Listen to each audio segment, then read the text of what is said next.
Hey guys, it's Naja with Tangled Roots Research. This week's Tangled Tuesday topic is unofficial adoption. So that's not a technical term, that's kind of our term here at Tangled Roots.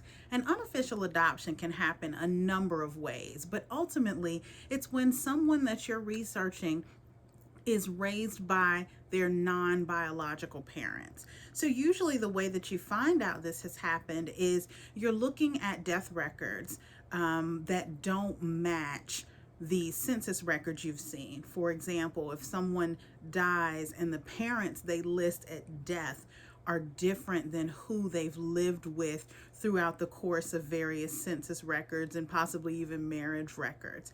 So sometimes families use the death certificate to record the people who raised someone, but other times they do use that death certificate as an opportunity to tell the truth that's been maybe a family secret. So who you see on the death certificate may actually be the true parents. Of course, years ago, early 1900s, late 1800s, they didn't have the DNA testing to confirm, but a lot of times the biological parent was known, but it was usually a secret if there was some conflict or issue that originated that brought this person into being. So some of those circumstances that we have found in our research are that an underage woman becomes pregnant and maybe she gives that baby. And when I say underage, I mean like very young, like 12, 13, 14, something like that. She's very young and ends up giving a baby to a lot of times her parents, or maybe an older sibling or another close relative to raise. Another circumstance may be that a young woman is either raped or has a pregnancy as a result of incest.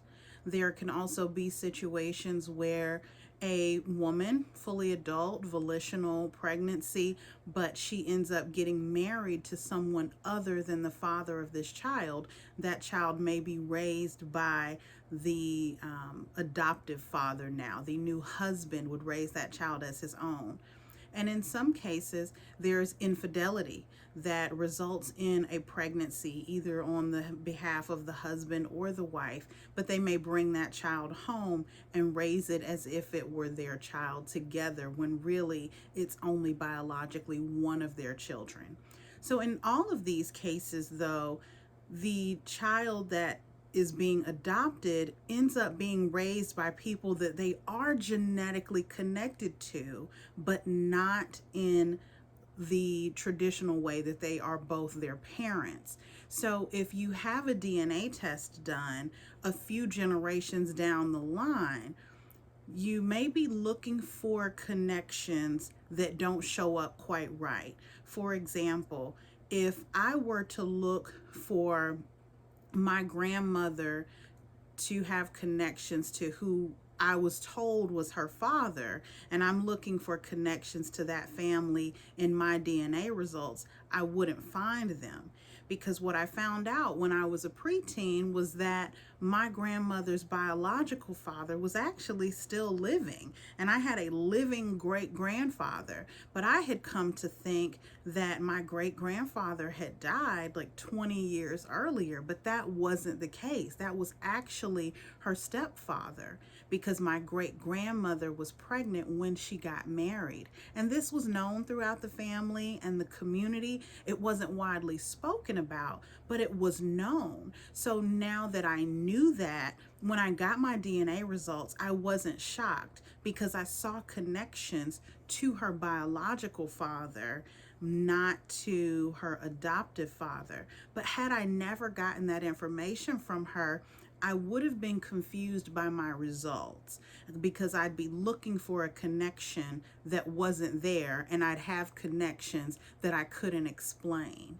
So oftentimes, if you have your DNA results and you're looking at your tree and comparing it with the trees of your matches and you don't see overlap, especially in those matches that are a little closer, like second cousin, maybe third cousin, if you don't see overlap, the chances are that someone's tree is off at some level, And unfortunately, it can be a really tedious process to determine where that tree is wrong, where the documents don't match the DNA. It can be a bit challenging and really time consuming to try to figure that out, and you may honestly never figure it out without the input of some of the elders. So I would definitely look to your older ancestors that are not ancestors, excuse me, relatives that are still living, and also even to people who are not directly in your family,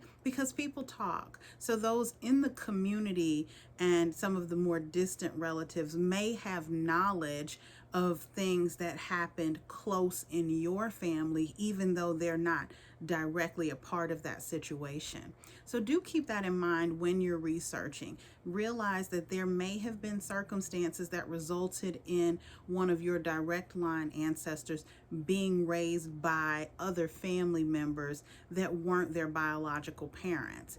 And understand that the records you find may just tell you who raised them, but not actually tell you who their biological parents are. So good luck to you guys if you're doing your own research. If you get a little stuck, or if you're interested but you kind of want someone to do a little more of the work for you, we'd be happy to help. Please reach out to us at our website, www.tangledrootsresearch.com.